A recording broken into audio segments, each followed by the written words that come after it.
औज़ुबिल्लाहि मिनश्शैतानिर्रजीम बिस्मिल्लाहिर्रहमानिर्रहीम। Hey guys, अस्सलाम वालेकुम। मैं सैयदा उज़्ज़मा अपने तमाम व्यूवर्स को अपने चैनल स्पिरिचुअल हीलिंग में वेलकम कहती हूँ। व्यूवर्स, आज की मेरी वीडियो डिमोनिक पोजेशन पार्ट 3 है। गाइस, आज की मेरी वीडियो इस टॉपिक पर होने वाली है कि हम जो इंसान डिमोनिक पोजेशन का शिकार हैं, तो हमें इस पोजेशन से निजात हासिल करने के लिए क्या रेमेडीज़ करनी चाहिए या क्या कॉशंस और क्या प्रिकॉशंस लेने चाहिए। तो गाइस, चलते हैं अपने टॉपिक की तरफ। गाइस, अब मैं बात करूँगी कि जो लोग डिमोनिक पोजेशन का शिकार हैं, उन्हें इससे निजात हासिल करने के लिए किस तरीके की रेमेडीज़ करनी चाहिए जिससे उन लोगों को इस डिमोनिक पोजेशन से रिलीव मिल सके या उनकी हेल्प हो सके। सो गाइस, पहला तरीका ये है कि आपको अपने एंजल्स और अपने स्पिरिट गाइड को अपनी मदद के लिए, अपनी हेल्प के लिए बुलाना होगा, यानी उन्हें मदद के लिए पुकारना होगा। उनसे कहना होगा कि वो इस काम में आपकी मदद करें, क्योंकि जितने भी एंजलिक बीइंग्स हैं, जितने भी एंजल्स हैं या जितने भी स्पिरिट गाइड्स होते हैं, वो सब बुलाने पर ही आते हैं। बगैर बुलाए वो नहीं आएंगे। जब तक आप अपनी हेल्प के लिए उन्हें नहीं पुकारेंगे, उन्हें कॉल आउट नहीं करेंगे, उस वक्त तक वो आपकी हेल्प के लिए नहीं आएंगे। मगर जितने भी डार्क फोर्सेस हैं, जितने भी ईवल फोर्सेस हैं, जितने भी नेगेटिव और डार्क फोर्सेस हैं, वो बगैर बुलाए ही आकर आपके साथ चिपक जाएंगे।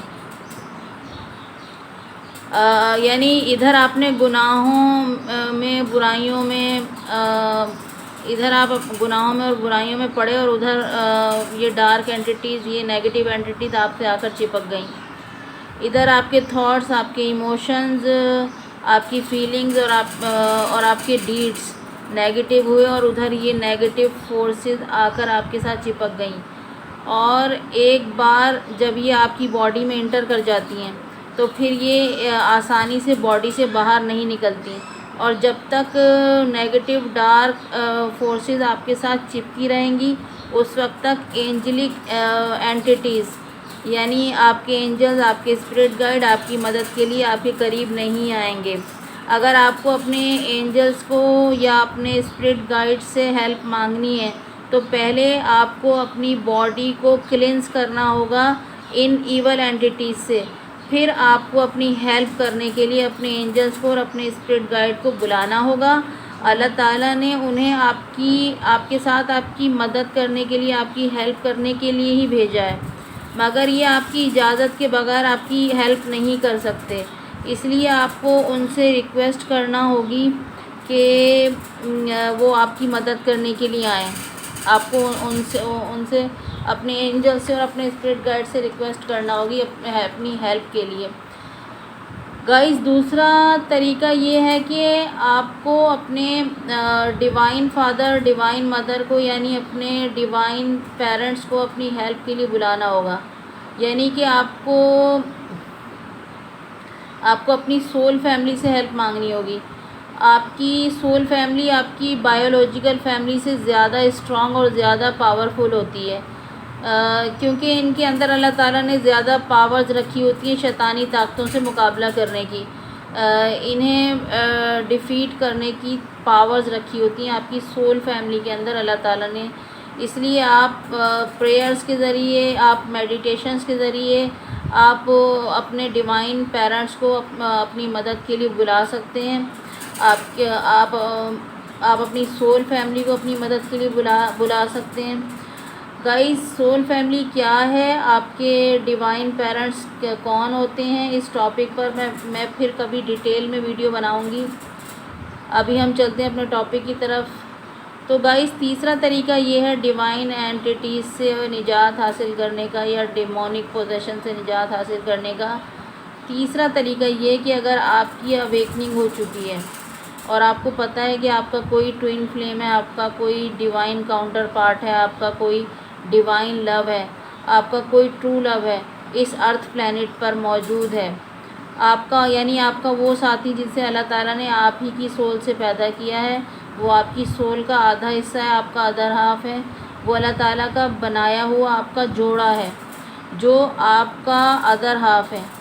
आपका वो साथी, यानी आपका वो साथी जो अल्लाह ताला ने आपके लिए बनाया है और आप उससे मिल चुके हैं अगर इस अर्थ प्लैनेट के ऊपर, और आप आपकी इंट्यूशन जानती है, यानी आपकी इंट्यूशन को पता है, इंट्यूटिवली आप जानते हैं कि यही वो डिवाइन काउंटर पार्ट है, यही वो शख्स है जिसे अल्लाह ताला ने आपके लिए बनाया है, आपकी सोल का दूसरा हिस्सा है। और अगर आपको लगता है, आपका इंट्यूशन कहता है कि आपका ट्विन पार्टनर इतना ज़्यादा स्पिरिचुअली पावरफुल है, जो आपका अदर हाफ है, अगर आपका इंट्यूशन कहता है कि आपका वो अदर हाफ, आपका ट्विन इतना ज़्यादा स्पिरिचुअली पावरफुल है, उसमें इतनी पोटेंशियल है कि वो किसी डीमंस को हरा सकता है, अगर आपको लगता है कि आपका ट्विन पार्टनर स्पिरिचुअली अवेकन है और वो स्पिरिचुअली इतना ज़्यादा पावरफुल हो चुका है कि वो डार्क एंटिटीज़ से फाइट कर सकता है आपके लिए, और स्पिरिट वर्ल्ड में जाकर डार्क फोर्सेस से वो जंग कर सकता है। अगर आपको ये बात मालूम है तो आप स्पिरिट वर्ल्ड में अपने ट्विन की हायर सेल्फ से भी मदद मांग सकते हैं, उसकी हायर सेल्फ को मदद के लिए आप पुकार सकते हैं। हायर सेल्फ हमारी स्पिरिट सोल होती है, जो हायर सेल्फ होती है हमारी, वो हमारी स्पिरिट सोल होती है, हमारी स्पिरिट बॉडी होती है, जिसे 5D से यानी आलम अरवा से मदद के लिए बुलाया जाता है।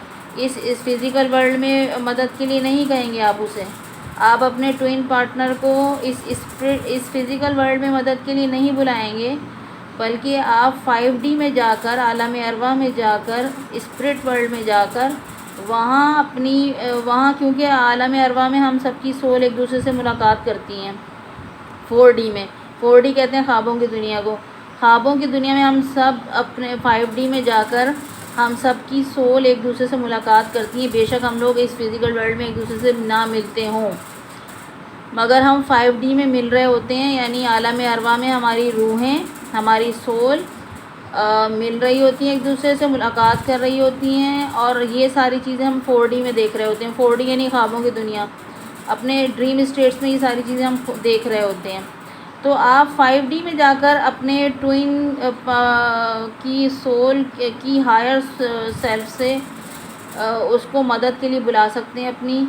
इस फिज़िकल वर्ल्ड में उसको मदद के लिए नहीं कहना आपने, आप उससे बल्कि आप उसकी स्पिरिट सोल को आलम अरवा से मदद के लिए बुलाएंगे। आलम अरवा में हम सब इंसानों की सोल हर रोज़ एक दूसरे से मुलाकात करती हैं 4D के ज़रिए। तो 4D मैंने आपको बता दी कि 4D कहते हैं ख्वाबों की दुनिया को, यानी ड्रीम वर्ल्ड को। तो इस किस्म की सोल कॉलिंग आप प्रेयर्स के ज़रिए कर सकते हैं, मेडिटेशन के ज़रिए कर सकते हैं। यानी आप जो अपने ट्विन पार्टनर की सोल को बुलाएंगे तो वो आप मेडिटेशन और प्रेयर्स के ज़रिए, नमाज़ों के ज़रिए, इबादत के ज़रिए बुलाएंगे आप उसे।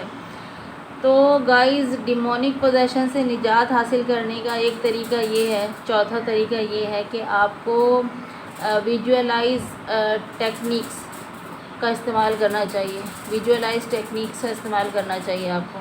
मीन्स कि जब आप सो रहे हों, यानी आप सोने के लिए लेटें, तो आपको विजुअलाइज करना होगा कि आप जहाँ सो रहे हैं आपके आसपास कोई एंजल है, आपके आसपास आपका कोई स्पिरिट गाइड मौजूद है आपकी प्रोटेक्शन के लिए, ये आपको विजुअलाइज करना होगा।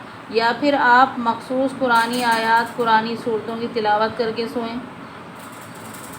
फॉर एग्ज़ाम्पल नादे अली की तिलावत करके सोएं, आयतल कुर्सी और मौज़तैन कहते हैं सूरह नास और सूरह फलक को, तो मौज़तैन की तिलावत करके सोएं, या फिर सूरह बकरा की आखिरी 2 आयात की तिलावत करके सोएं और उनका हिसार बनाकर सोएं। अपनी बॉडी के सराउंडिंग में या अपने घर के सराउंडिंग में उसका हिसार बनाकर सोएं आप।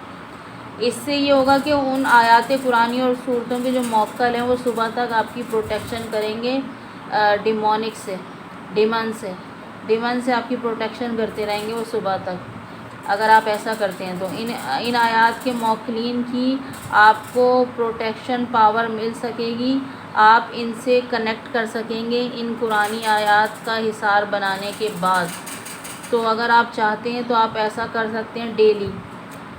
इसके अलावा गाइस, डिमोनिक पोजेशन से ख़ुद को प्रोटेक्ट करने का एक तरीका ये है कि सोने से पहले आप किसी भी किस्म के नेगेटिव थॉट्स के साथ, नेगेटिव इमोशंस के साथ ना सोएं। यानी किसी किस्म का गुस्सा, anger, fear, pain, sorrow, grief, lust, guilt, jealousy, इस तरह की जो नेगेटिव थॉट्स होती हैं, इस तरह के जो नेगेटिव इमोशंस होते हैं, इनके साथ ना सोएं। इन तमाम नेगेटिव इमोशंस को, इन तमाम नेगेटिव थॉट्स को आपको कंट्रोल करना होगा सोने से पहले। इन नेगेटिव इमोशंस के साथ नहीं सोना आपने, या फिर किसी किस्म की सेक्सुअल थॉट्स या सेक्सुअल फैंटेसीज़ के साथ नहीं सोना। किसी किस्म की है आपने पॉर्न वीडियो या पॉर्न सॉन्ग या पॉर्न मूवीज़ देखकर नहीं सोना। किसी के साथ लड़ाई झगड़ा करके नहीं सोना। सोने से पहले किसी किस्म की मास्टर बेटिंग एक्टिविटीज़ नहीं करनी, मास्टर बेट एक्टिविटीज़ नहीं करनी है आपने किसी किस्म की। तो अगर आप ऐसा करते हैं तो डिमोनिक एंटिटीज़ आपसे दूर भागने की बजाय मज़ीद आकर आपके साथ चिपकेंगी। इसलिए इन सारी चीज़ों को आपने अवॉइड करना है सोने से पहले। गाइस, नेक्स्ट जो तरीका है डिमोनिक पोजेशन से निजात हासिल करने का, वो सबसे ज़्यादा पावरफुल तरीका है। वो ये है कि अगर आप अपनी बॉडी में मौजूद 12 सबटाइटल बॉडीज़ को और 114 चक्रास को, जिन्हें इस्लामिक स्पिरिचुअलिटी में लताइफ और जुस्से कहा जाता है, अगर आप उन्हें एक्टिवेट कर लेते हैं, अगर आप उन्हें अनलॉक कर लेते हैं ख़तरनाक इबादत और ख़तरनाक मेडिटेशन के ज़रिए से, तो इस डिमोनिक पोजेशन से ना सिर्फ आपको फॉरएवर के लिए निजात मिलेगी, बल्कि आपकी फैमिली ट्री में आपकी पास्ड ऑन जनरेशन, यानी जो आपके आबा व अजदाद, जो आपके एंसेस्टर इंतकाल कर चुके हैं, उनको भी इस डिमोनिक पोजेशन से निजात मिलेगी। उनकी रूहें भी जहन्नुम से खलासी होगी, उनकी रूहों को भी। और आपकी फैमिली ट्री में जो इन फ्यूचर आने वाली न्यू जनरेशन्स हैं, उनको भी निजात मिल जाएगी आपके डीएनए क्लींजिंग करके और आपका डीएनए एक्टिवेशन के ज़रिए से। अगर आप अपने डीएनए की क्लींजिंग कर लेते हैं, और अपने डीएनए की क्लींजिंग कैसे करेंगे आप अपने डीएनए से स्पिरिचुअल मैट्रिक्स को हमेशा के लिए अपने फैमिली ब्लड लाइन से, अपनी फैमिली लीनेज से हमेशा के लिए रिमूव कर देंगे स्पिरिचुअल मैट्रिक्स को। और आपकी फैमिली के जो एंसेस्ट्रल और जनरेशनल कर्ज हैं, आप उन कर्ज को भी डीएनए क्लींजिंग के ज़रिए से अपनी फैमिली ब्लड लाइन में से हमेशा के लिए कर्ज को रिमूव कर देंगे। तो या अगर आपकी फैमिली पर किसी किस्म का ब्लैक मैजिक है, ब्लैक मैजिक किसी ने करवाया फैमिली पर, या कभी करवाया था या अभी हो रहा है आप पर कि इंटायर फैमिली पर, या आपकी फैमिली के किसी इंडिविजुअल मेंबर पर, तो वो इस तरह की चीज़ें भी आपकी डीएनए क्लींजिंग के ज़रिए हमेशा के लिए रिमूव हो जाएंगी और आपका डीएनए एक्टिवेशन हो जाएगा। आपकी इंटायर फैमिली का, सिर्फ आपका डीएनए एक्टिवेशन नहीं होगा, बल्कि आपकी इंटायर फैमिली का डीएनए एक्टिवेशन हो जाएगा और आपका इंटायर फैमिली ट्री का डीएनए बिल्कुल क्लींस हो जाएगा इन तमाम तरह की नजासात से, इन तमाम तरह की कसाफ़तों से बिल्कुल पाक और प्योर हो जाएगा अगर आप ऐसा करते हैं। यानी आपने अपनी बॉडी के 114 चक्रास को एक्टिवेट करना है और अपनी सबटाइटल बॉडीज़ को, जो 12 सबटाइटल बॉडीज़ हैं, उन्हें एक्टिवेट करना है। तो आपकी इंटायर फैमिली ट्री क्लींस हो जाएगी हमेशा के लिए। गाइस, नेक्स्ट जो तरीका है वो है कि आपको अपने लतीफ़ा कल्ब यानी हार्ट चक्रा को एक्टिवेट करना होगा, अपने हार्ट चक्रा को हील करना होगा आपको। अब ये लतीफ़ा कल्ब यानी हार्ट चक्रा कैसे हील होगा? या तो आपको हार्ट चक्रा को अनलॉक करने की मेडिटेशन करनी होगी, जिसमें आपको हार्ट चक्रा को रीओपन करने वाले ज़िक्र को चैंट करना होगा। मेडिटेशन में आपको चैंट क्या करना होगा? लतीफ़ा कल्ब को खोलने का ज़िक्र है, एक ज़िक्र है अल्लाह और एक ज़िक्र है अल्लाह अल्लाह। अब आपको करना ये है कि तन्हाई में अंधेरे में बैठकर डेली मेडिटेशन करें, जो एटलीस्ट 30 मिनट्स पर, यानी कम से कम 30 मिनट्स पर कंसिस्ट हो, या फिर ज़्यादा से ज़्यादा 3 घंटे तक आप उसको ले जा सकते हैं इस मेडिटेशन को। और इस दौरान आप योगा की पोजीशन में किबला रुख होकर बैठ जाएं और आंखें बंद कर कर तवज्जो दिल की जानिब रख कर, या तो आपने अल्लाहू कहना है, दिल से कहना है, ज़बान से विर्द नहीं करना आपने, ये दिल से विर्द करना है, या तो अल्लाहू या फिर अल्लाह अल्लाह अल्लाह का विर्द करें। डेली किसी एक मखसूस टाइम में किसी एक मखसूस जगह पर का तयन कर लें आप, और उस मखसूस टाइम और उस मखसूस जगह पर आपने डेली ये करना है। इससे आपका लतीफ़ा कल्ब या आपका हार्ट चक्रा हमेशा हमेशा के लिए ओपन हो जाएगा। और ये आपने लाइफ टाइम के लिए करना है, यानी आपने कोई थोड़े से टाइम के लिए नहीं करना, आपने इसको लाइफ टाइम के लिए करना है। जब आपका हार्ट चक्रा ओपन हो जाएगा तो साथ ही साथ ऑटोमेटिकली आपके जो बाकी 114 चक्रास हैं वो भी ओपन हो जाएंगे।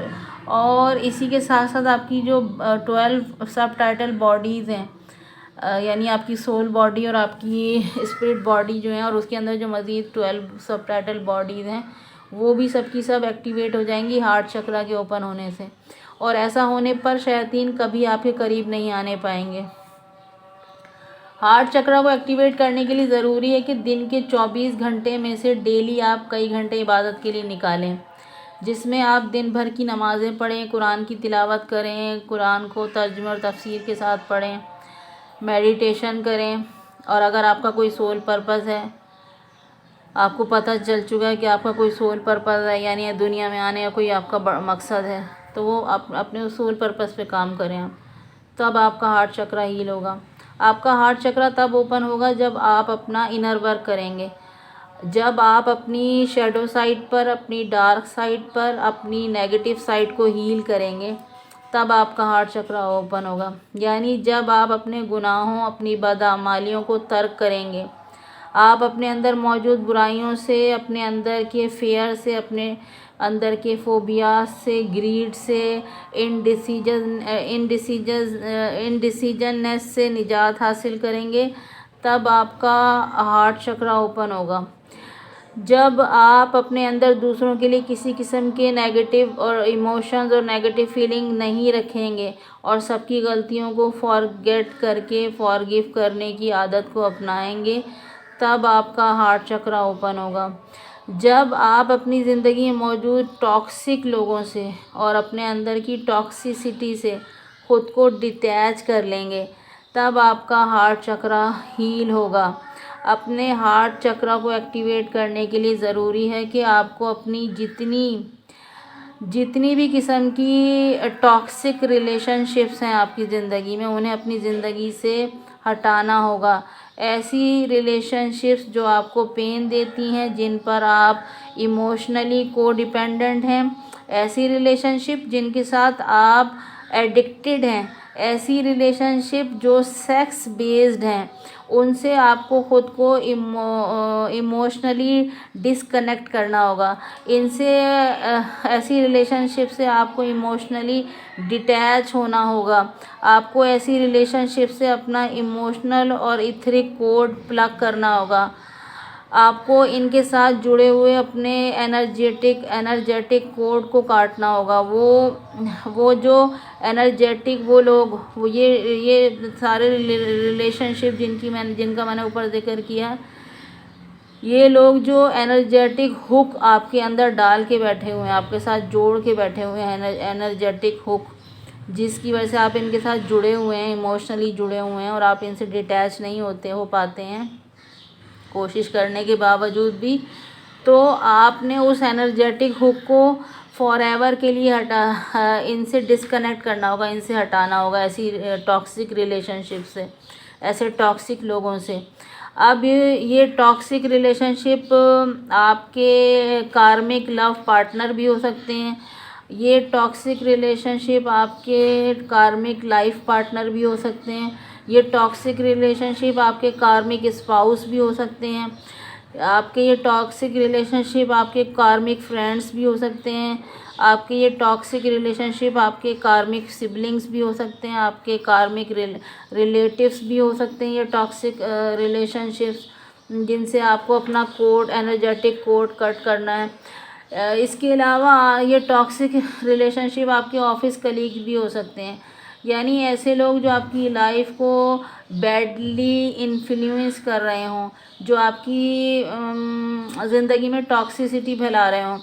तो ऐसे रिश्तों से, ऐसे रिलेशनशिप से आपको अपने एनर्जेटिक कोड को डिस्कनेक्ट कर लेना है, तब जाके आपका हार्ट चक्रा ओपन होगा।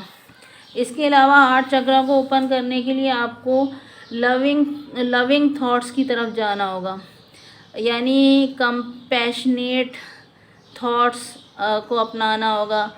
फॉरगिवनेस को आपने अपनाना होगा, फॉरगिवनेस की आदत को। एम्पैथी, सिंपैथी वाले थॉट्स दूसरों के लिए रखने होंगे आपने अपने दिल के अंदर। दूसरों की गलतियों को माफ़ कर देना होगा, दूसरों के दर्द को, तकलीफ़ को समझें, तब आपका हार्ट चक्रा एक्टिवेट होगा। ज़्यादा से ज़्यादा दूसरों की तकलीफ़ में, दूसरे लोगों की मदद करें उनकी तकलीफ़ में, तब जाके आपका हार्ट चक्रा एक्टिवेट होगा। लतीफ़ा कल को ये हार्ट चक्रा को एक्टिवेट करने का गाइस एक तरीका ये भी है कि जब आप प्यार को चूज़ करते हैं, जब आप प्यार को चूज़ करते हैं, जब आप प्यार को चुनते हैं, तब आपका हार्ट चक्रा इमीडिएटली ओपन हो जाता है, एक्टिवेट हो जाता है। यानी कि जितनी भी डिमोनिक एंटिटीज़ हैं, जितनी भी डार्क और ईवल आइडेंटिटीज़ हैं, वो सब की सब डरती हैं ट्रू लव से, वो सब दूर भागती हैं डिवाइन लव से, वो सब डरती हैं सच्चे प्यार से। आपका सच्चा प्यार क्या है? आपका सच्चा प्यार वो है जो अल्लाह ताला ने आपकी रूह में से ही क्रिएट किया है। जब आप शादी करने के लिए अपने डिवाइन पार्टनर का इंतखाब करते हैं और अपने डिवाइन काउंटर पार्ट से ही शादी करते हैं, तो गोया आपने अनकंडीशनल लव को चुन लिया। और जब आप अनकंडीशनल लव को चुनते हैं तो शैतानी ताकतें ऐसे लोगों से दूर भाग जाती हैं। जब आप अल्लाह ताला की बनाई हुई तमाम मखलूक़ात से अनकंडीशनल लव करते हैं तो शैतानी ताकतें आपसे डरना शुरू कर देती हैं और आपसे दूर भागना शुरू कर देती हैं।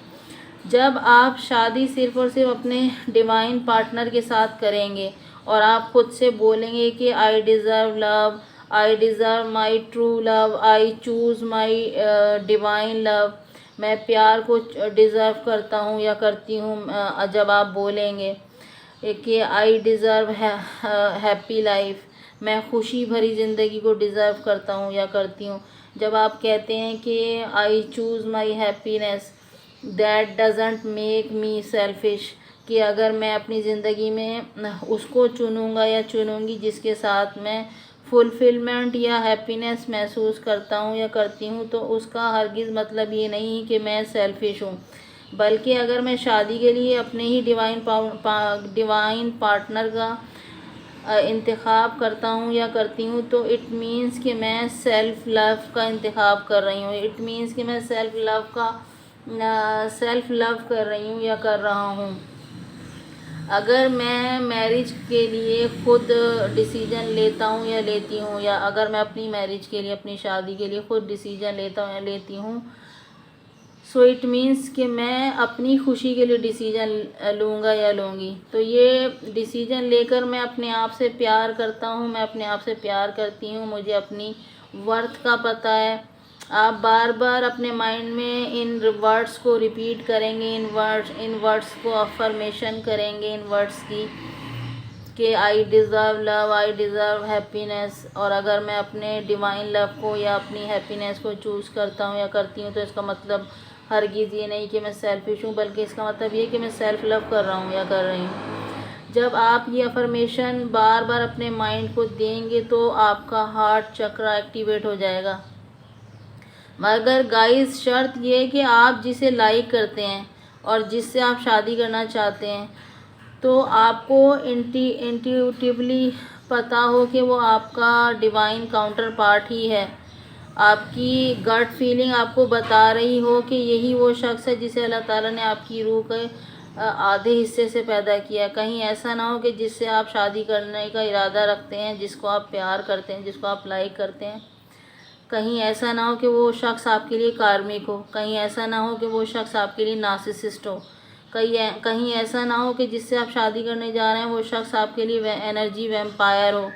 यानी आपने कहीं ऐसा ना हो कि आपने डिवाइन काउंटर पार्ट के धोखे में किसी कार्मिक एनर्जी को चूज़ कर लिया अपने लिए, किसी अब्यूसिव शख्स को चूज़ कर लिया अपने लिए, किसी एनर्जी सकर को चूज़ कर लिया है। कहीं ऐसा ना हो। तो अगर आपको आपकी इंट्यूशन कहती है, अगर आपको आपकी गट फीलिंग कहती है, आपको आपकी दिल की आवाज़ कहती है, आपको अपनी दिल की आवाज़ को सुनना आना चाहिए। अगर आपको आपकी दिल की आवाज़ कहती है कि हाँ यही वो शख्स है जिसे अल्लाह ने मेरी रूह से तख्लीक किया है, जो मेरी रूह का आधा हिस्सा है, जिसे अल्लाह ने मेरे लिए पैदा किया है, तो तब आप उससे शादी करें और सोच समझ के शादी करें। तो ऐसा ना हो कि लेने के देने पड़ जाएं। इसके लिए आपको अपने ड्रीम्स को डिकोड करना आना चाहिए, क्योंकि हमारे जो एंजल्स होते हैं, हमारे जो स्पिरिट गाइड होते हैं, वो हमारे ड्रीम्स के थ्रू ही हमें ख़बरदार कर रहे होते हैं हर चीज़ के लिए। तो अगर हम किसी ऐसे पार्टनर को चूज़ कर लेते हैं जो हमारे लिए सही नहीं है, जो कार्मिक है हमारे लिए, और हम उसको डिवाइन काउंटर पार्ट समझ रहे हैं, तो फिर वो हमारे जो एंजल्स और हमारे स्पिरिट गाइड हैं वो हमारे ड्रीम्स के थ्रू हमें आगाह करेंगे इस बात से कि भाई आपने किसी कार्मिक को चूज़ कर लिया, आप किसी कार्मिक से शादी करने जा रहे हो, ये आपका डिवाइन काउंटर पार्ट नहीं है। तो आपको अपने ड्रीम्स को डिकोड करना आना चाहिए, आपको अपने ड्रीम्स को इंटरप्रेट करना आना चाहिए। तभी आप समझेंगे कि आप किस शख्स के साथ शादी करने जा रहे हैं। अगर आपकी शादी आपके ट्रू लव या डिवाइन लव के साथ किसी वजह से नहीं हो पाती है, बल्कि आपका डिवाइन काउंटर पार्ट आपको छोड़कर किसी सोलमेट से या किसी कार्मिक के साथ शादी कर लेता है, तो ऐसी सूरत में भी आपको अपने दिल से अपने डिवाइन पार्टनर के लिए गुस्सा, नफ़रत, दुश्मनी और बदला लेने वाले जो नेगेटिव इमोशंस हैं वो नहीं रखने हैं अपने दिल में, बल्कि उसे फॉरगिव करके उसके लिए अपने दिल में अनकंडीशनल लव की फीलिंग ही रखनी है अपने। अगर आप ऐसा करते हैं, यानी उसकी कहीं और शादी हो जाती है और फिर भी आप उसके लिए अपने दिल में, आप उससे मिल नहीं रहे, मिलना नहीं है, ऐसा नहीं कि आप जा के रोज़ाना मिल रहे हैं उससे, मिलना नहीं है, लेकिन आप अपने घर में रहकर अपने दिल में उसके लिए किसी किस्म की नफ़रत, उसके लिए किसी किस्म का गुस्सा ना रखें, उसे फॉरगिव कर दें कि हो सकता है उसने किसी फेयर की वजह से, किसी ग्रीड की वजह से या कि कोई और सिचुएशन हो उसकी लाइफ में, उस वजह से उसने उससे किसी और से आके शादी कर ली, आपने उसे बस फॉरगिव कर देना है। ऐसा करने से भी हर किस्म की डिमंस आपसे दूर भागेंगे, क्योंकि आप अनकंडीशन लव कर रहे हैं, आप अनकंडीशन लव की सिचुएशन में। इसके अलावा अगर आप नेचर के साथ टाइम स्पेंड करते हैं, यानी फूलों के साथ, पौधों के साथ, जानवरों के साथ, समंदरों के साथ, दरियाओं के साथ, बागों, खेतों, खुली फ़िज़ा, सनलाइट और अपने घर के पेट्स के साथ टाइम स्पेंड करते हैं, तो भी आपका हार्ट चक्र ओपन हो जाता है। और इसके अलावा अगर आप उन लोगों के साथ अपना टाइम स्पेंड करते हैं जो लोग वाकई आपसे अनकंडीशनल लव करते हैं, तो इससे भी आपका हार्ट चक्र अनलॉक हो जाएगा और शयातीन आपसे दूर भागेंगे। हार्ट चक्र एक्टिवेट करने के लिए आपको अपने दिल की आवाज़ को सुनना होगा। आपका दिल असल में चाहता क्या है, तो जो आपका दिल कहे वो काम करें, जो आपका दिल कहे वो प्रोफेशन चूज़ करें, जिसको आपका दिल चाहे उससे शादी करें। शादी करने के लिए फेयर या ग्रीड को ना चुनें आप। आपका दिल जहाँ लग जाए वही आपकी फैमिली है, वही आपका घर है। आपको अपनी सोल फैमिली को चुनना होगा, एक ऐसी फैमिली जिसके साथ आप खुश हों। एक ऐसा करने के लिए आपको अपनी डिवाइन लव को चुनना होगा, यानी अपने डिवाइन काउंटर पार्ट को चुनना होगा, और उसी के साथ आप अपनी सोल फैमिली, नई सोल फैमिली बना सकते हैं। आपको अपने हार्ट चक्र को एक्टिवेट करने के लिए मेडिटेशन करनी होगी। अगर आप अपना हार्ट चक्र के ऊपर वर्क करेंगे, काम करेंगे, तो आपका हार्ट चक्र ओपन हो जाएगा, और जब ये ओपन होगा तो आपको अपने चेस्ट एरिया में सेंसेशन महसूस होगी। आपको अपने दिल में एक गुदगुदी सी महसूस होगी और आपका हार्ट चक्र एक्टिवेट होने से शैतान डिमंस आपसे दूर रहने पर मजबूर हो जाएंगे। और यही आपकी इस फिज़िकल वर्ल्ड में और आपके एस्ट्रल वर्ल्ड में सबसे बड़ी कामयाबी होगी, सबसे बड़ी सक्सेस होगी ये आपकी दोनों वर्ल्ड में, दोनों दुनियाओं में। अगर गाइज़ आप अल्लाह से और आले मोहम्मद और आले मोहम्मद से गाइज़ अगर आप अल्लाह और मोहम्मद और आले मोहम्मद से बग़ैर शर्तों के अनकंडीशनल लव करते हैं, मोहब्बत करते हैं, यानी अल्लाह और मोहम्मद और आले मोहम्मद से सच्चे दिल से मवद्दत रखते हैं, तब जाकर आपका हार्ट चक्रा और बाकी 114 चक्रास और आपकी 12 सब टाइटल बॉडीज़ एक्टिवेट हो जाएंगे और शैतान आपसे दूर रहने पर मजबूर हो जाएगा। याद रखिए गाइस, जिस दिल में मवद्दत अल्लाह और मवद्दत मोहम्मद और आले मोहम्मद नहीं, वो दिल कभी प्यार नहीं कर सकता। ऐसे दिल पर अल्लाह ताला गोया हमेशा हमेशा के लिए मोहर सब्त कर देता है।